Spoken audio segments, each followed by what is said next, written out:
your spear? Shuri gave me this to try. You know, I like them better. Our foremothers gave us its spear because it is precise, elegant, and deadly.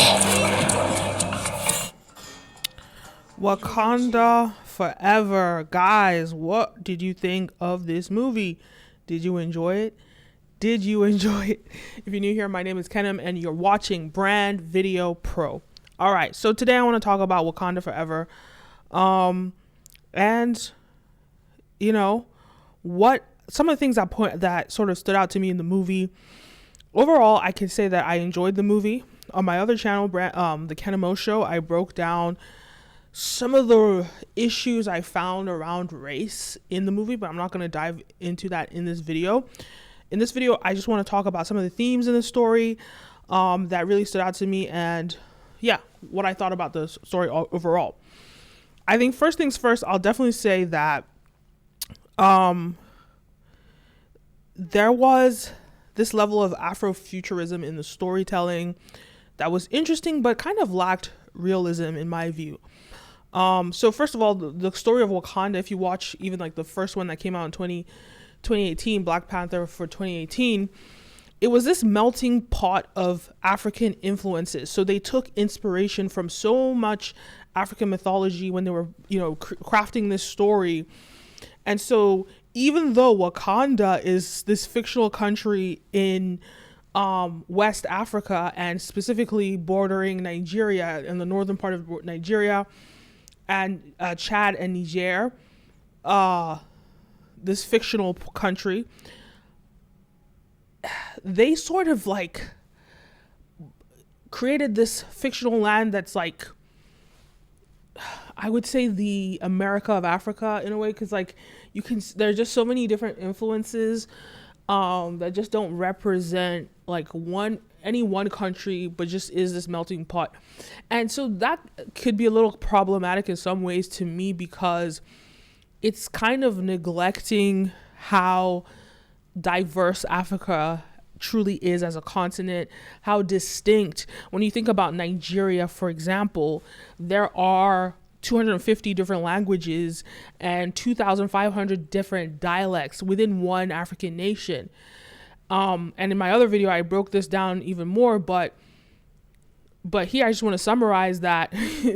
Ironically, I want to summarize that them summarizing Africa into this, this melting pot of different African cultures in one country is just not realistic. So as much as but that's the irony, because this is about Afrofuturism. It's not realistic. It's fiction. I mean, this is fiction, it's fantasy.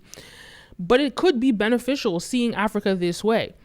So as much as, yes, this melting pot of different influences is not great, but it also is great because it kind of shows what actually needs to happen in Africa for there to be progress, right? Unification. So that's an interesting concept there. And it was very well put together. Another issue this is an issue I find with Hollywood's depictions of Africa, and is the accents. So if you're telling me Wakanda is at the northern border of Nigeria, really where is today's Niger? If I could pull up a map, Wakanda on a map. So if I pull up a map, so you can see where Wakanda is, it's actually where Niger is today. You're telling me that this country is, see there? Niger. So this is actually Niger in real life. Right? This is where Niger is in real life. So you're telling me that this is the accent that they have? They have this sort of like Kenyan sounding accent, Kenyan, South African sounding accent. Just give us some realism. Give us some realism, a little bit. And that's one thing that I think is annoying to a lot of Africans, especially West Africans specifically, is that Hollywood only wants to publicize Southern African or Kenyan sounding accents. And they sort of merge all our accents. They just make it seem as though that's the That's the popular, or that's the only African accent that they can understand. But in reality, most Africans don't have that accent. Well, as Nigeria is the most populous country, it's probably representative of what most Africans sound like, right? It's probably Western African. Well, Nigeria specifically, most populous nation. But obviously there's a melting pot of different accents. You see, it's like such a big continent. But if you're going to put it literally on the northern border of Nigeria, you should have a northern sounding accent. A northern, let's even call it northern Nigerian / Niger sounding accent. You know, a Hausa influenced accent. Hausa Fulani influenced accent. But they don't do that. They give us this sort of like, you know, South African sounding, Kenyan sounding accent, which is kind of irritating. So we just have to call for a better, and this excuse that Hollywood does, people don't understand African accent, it's not true. Burna Boy goes on every show there is under the sun, and people understand him just fine. Davido goes on every show. Trevor Noah, all these like popular shows in America, everybody understands him. So there's no longer an excuse. And then forget about that. In Nollywood, the second biggest movie industry in the world in terms of output, very popular movie industry, they have Nigerian accents for the most part. Some of it is not. Some of it is just like what we call funny by force. But people understand that internationally. So there's this excuse that people don't understand that accent is a lie. And it's actually very irritating, and it's very cringe to watch these accents that just are supposed to be representing West Africans but are not. It's irritating, it's cringe, and it makes it uncomfortable watching these movies. So do better, Hollywood. I don't know how many times I'm going to say this. Do better. It's irritating. We don't want these fake phony accents. Please. So that's one thing. Another thing that was interesting for me was the gay moment. The gay moment. I don't know if you guys noticed. If you guys noticed in the movie that these two ladies are dating. And it's so funny because I'll play this scene very quickly.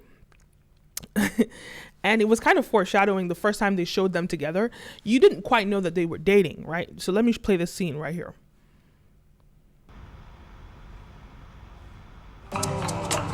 Yes, General.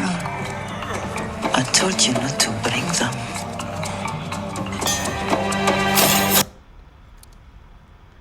So when they played this, you didn't, I mean, I told you not to bring them. It's not obvious, right?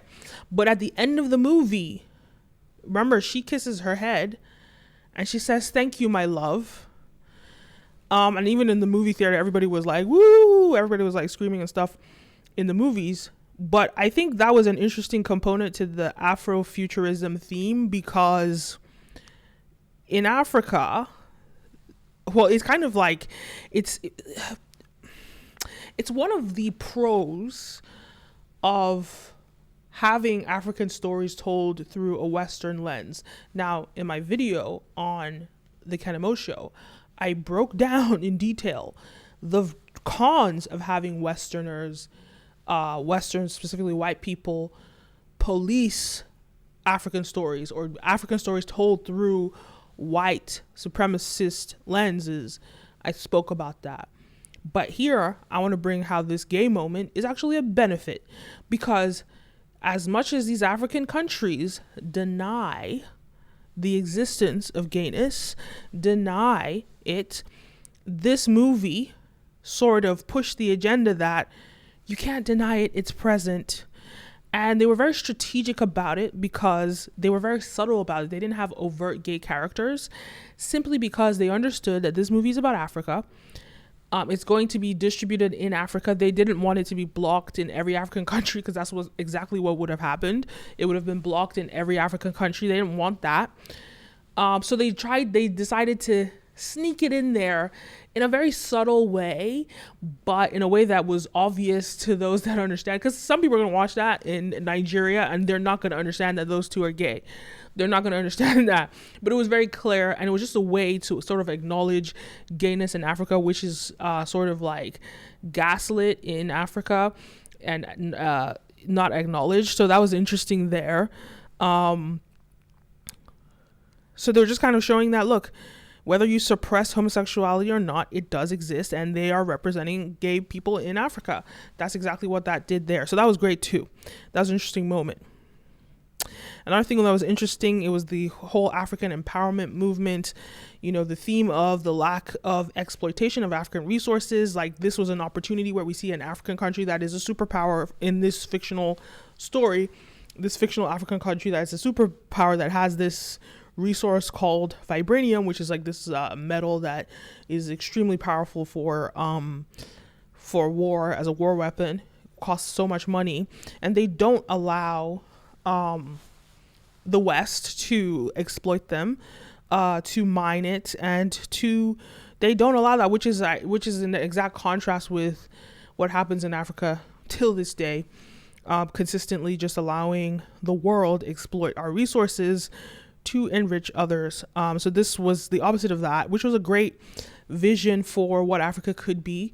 It was a great vision, inspiration for people in Africa to see, well, this is what Africa could be if, as a continent, these countries decide to take ownership of their natural resources and to invest in themselves and build in themselves independently. So that was sort of like, that's a lot of where the inspiration comes from in this story. And then, of course, we have conversations around advancements in technology in Wakanda. You know, the technology is far more advanced than the rest of the world. You know, there's a moment where this woman had an iPhone. They went to MIT and they saw someone with an iPhone and they were like, an iPhone, how primitive. So that was also another interesting part as well. Then, of course, there was this moment, if I play it, I can't play the moment, but there was this moment where the girl was talking about being young, gifted, and African. The what's her name? The MIT student was talking about being young, gifted, and African, and she was like, "Oh, I bet you guys don't say that in Wakanda." Yeah, it's just pushing this theme of Wakandans being, you know, powerful, just pushing this Black empowerment theme. So, I mean, it's effective. It definitely was effective. I do, as I said in my other video, break down. Some of this is kind of lip service. Some of this is kind of superficial. And it's like they did it. It's like recycled stuff that they did in the last Black Panther, which was impactful then. But where we are today in the Black empowerment movement, it just wasn't. I don't think this movie was sufficient. And definitely go check out my other video on the KenimOba where I break down why that it wasn't sufficient. This wasn't sufficient. But aside from that, what else stood out to me? There was this whole push for this female empowerment movement, which, again, this is this idealism of what Africa could be, where women would be in charge. But it's not realistic because, unlike America, where, for example, Black women, America is far more matriarchal, especially in the Black community, because we've seen a lot of Black men incarcerated. We've seen a lot of Black men killed by police brutality. We've seen a lot happen to Black men, and also just leaving the house, abandoning their baby mamas and children. So there's a lot of single mothers that raise kids, mothers then become grandmothers. And America, especially Black America, has this matriarchal system that thrives. But that's not the case in Africa. Africa today, as a continent, I'll speak generally, is very much patriarchal, and very much men run shit. Men will not allow a woman take over. And so, as much as this movie was pushing this idea that what if women were in charge, and that's inspirational, for a future of Africa, I don't see it being realistic. I see more sort of collaboration with men and women in the future. That would have been a more progressive way to approach it, if you ask me. This collaboration with men and women, as opposed to they're all women in power. So there are a few moments in the movie that I just found quite unrealistic. When Queen Ramonda, for example, I think that's her name. Yeah, Queen Ramonda is ruling. She's ruling Wakanda due to her son dying. That in reality would not have happened. There would have been a male heir that fought for that throne. That would have been, in fact, that would be a more realistic storyline, having a male fight for that throne. Because if he dies, then it's, if you know, he was the king, he dies, then it's going to be the next male heir. And yes, if you watched the post credits clip that they played at the end, he actually does have a son. And so in reality, what would have happened is he would have had to show his son. He would have had to prove that well, not him, but they would have had to show his son for them to sit on that throne. So everybody would have been aware of the son. Otherwise, there would have been a relative, a cousin, whoever is next in line to take the throne that was a male. That's actually what really would have happened. So there was a lack of realism, if you ask me, in the Afrofuturism. These are not the ways that Africans would have handled it. But they wanted to sanitize it. They wanted to whitewash it.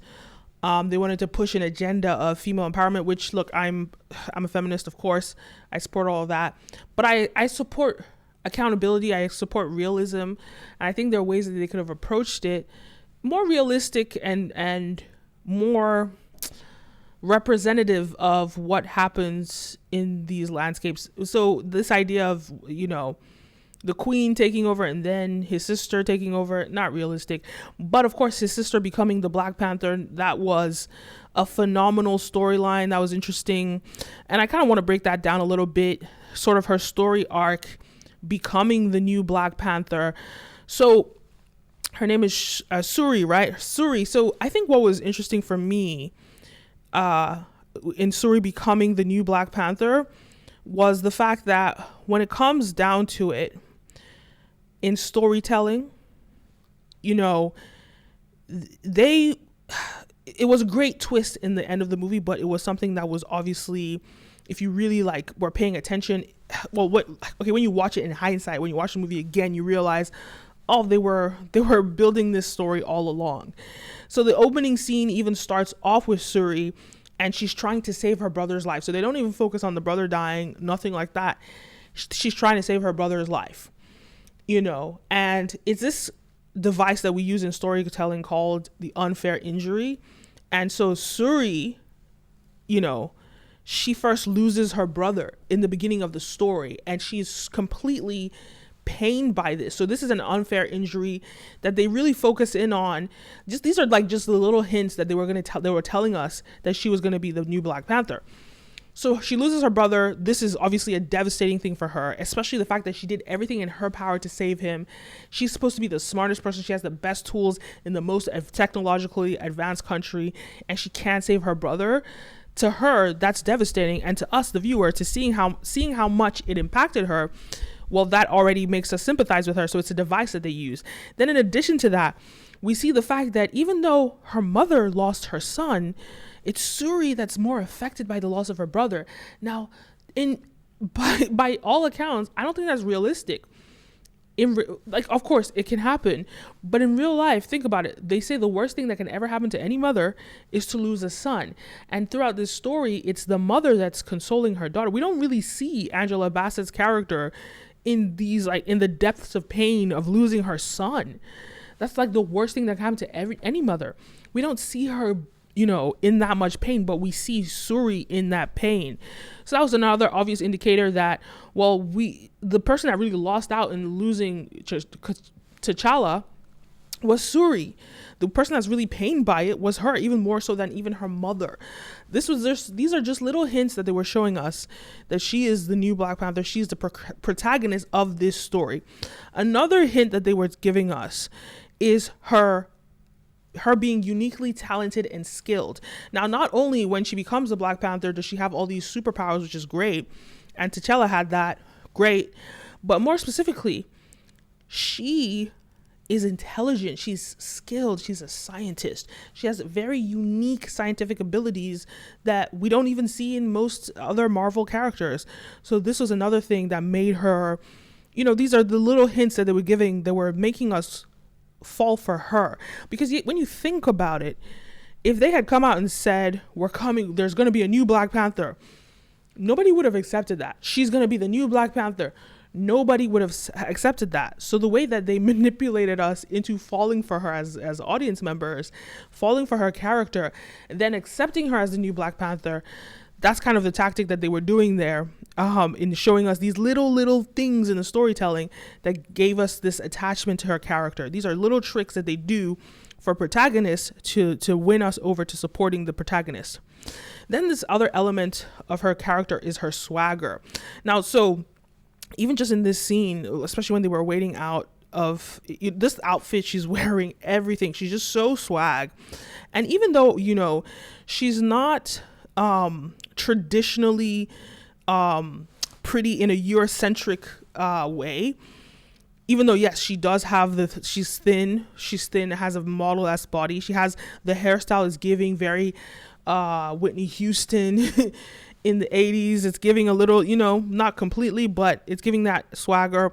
But she's also tapping into the natural hair movement and African natural beauty and all of that swagger. So I think just in her, maybe she's not necessarily traditionally pretty from a Eurocentric appeal, but from an African appeal, she is beautiful, and she has a universally celebrated body. So they were highlighting all these things, and then they gave her a unique sense, like a dress sense that was just swaggered out.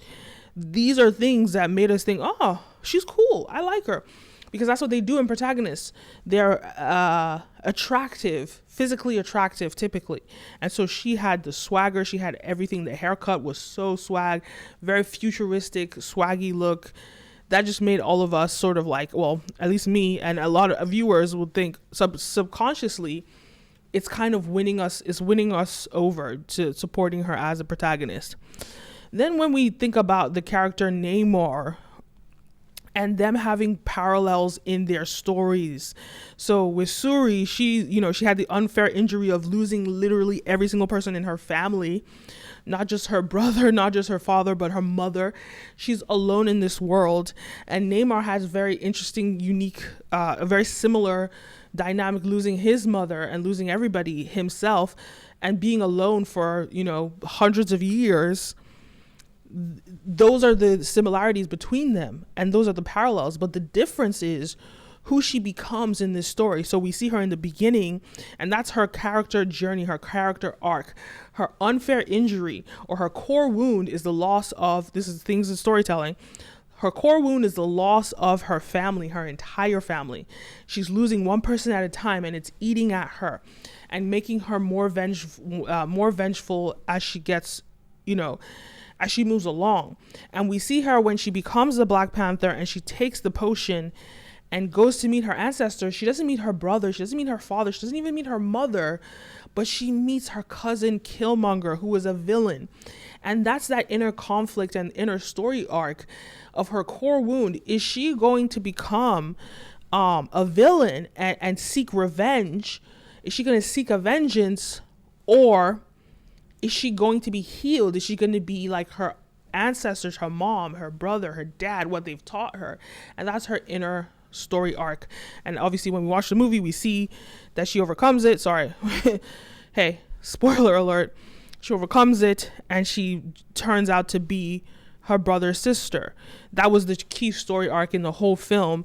That she actually, despite losing everybody in her family, despite technically being an orphan, she overcomes that and does not seek revenge, but seeks healing and seeks to amend things, or to be, generous. And then in the end, of course, she meets her only other family member, her nephew, her brother's son, which kind of gives her this sense of family with Lupita's character, Lupita's son, and she regains this sense of family. So that's an interesting story arc also. Another thing is of course, her becoming the crown princess, then becoming the queen. Well, they hadn't crowned her queen yet, but it's clear that she's probably going to be queen, or who knows, maybe her nephew's going to be king, who knows. But she is the Black Panther, and getting the respect of everybody else in the kingdom. That too is another challenge. Maybe they will explore another movie, but it was clear. What's his name? In I can't remember his name. In anyway, the big guy, him. When you think about that character too, it was interesting because in Dapo or whatever, I can't remember his name. This guy, his character too is interesting because, you know, you would expect him to be the toxic masculine guy that would take over her throne or something, but instead, you know, she had built this interesting relationship dynamic with him and gained his respect. This is somebody that in the story we know is very prideful, very strong. Even, you know, he and T'Challa even had challenges together also. So that's an interesting thing also.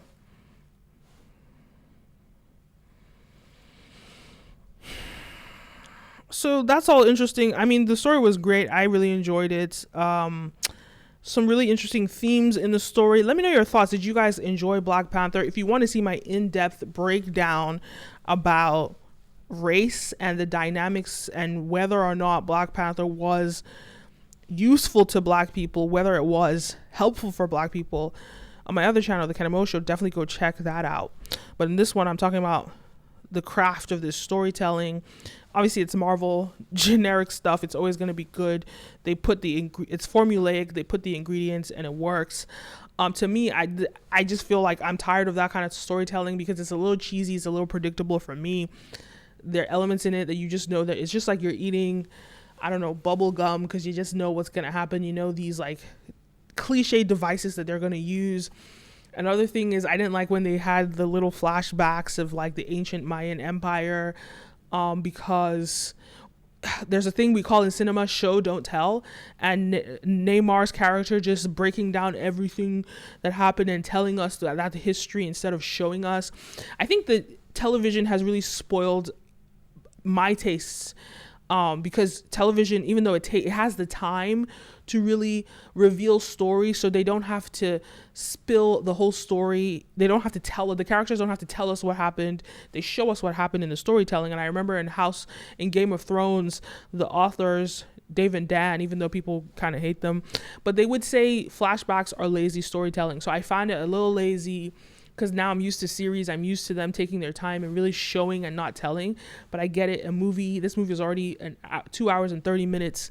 So it was already a long movie, but even them telling us some of these histories and telling us some of these things, it kind of cheapened it a little bit for me. So I just think right now the best medium for storytelling, especially cinematic storytelling, is obviously television in this new era. So they did the best they could do with, you know, for a movie, especially a movie that's 2 hours and 30 minutes long. It was a long movie. But all in all, did I personally enjoy it? It was enjoyable. It was a good movie. It wasn't a bad movie, but it was okay. And am I okay with her being the Black Panther? I think I love the way that they revealed it. I love the way that they did it. That's the only way that I think that it would have been acceptable for them to do it. And I do know there might be challenges with people being accepting of a female Black Panther, because, you know, the sexists in the world, they hate a female empowerment story. They hate a female superhero story. So it was interesting how this was hijacked into a female superhero. She's now a female superhero, but I think it's well deserved. I think it's interesting that they did that. And I think there are some interesting elements in the story overall. Anyway, those are my thoughts. Make sure you like, follow, subscribe, all the above. Let me know your thoughts, and I'll see you in the next one, guys. Please give this video like 100 likes. Let me get 100 likes. All right. I'll see you next time. Peace.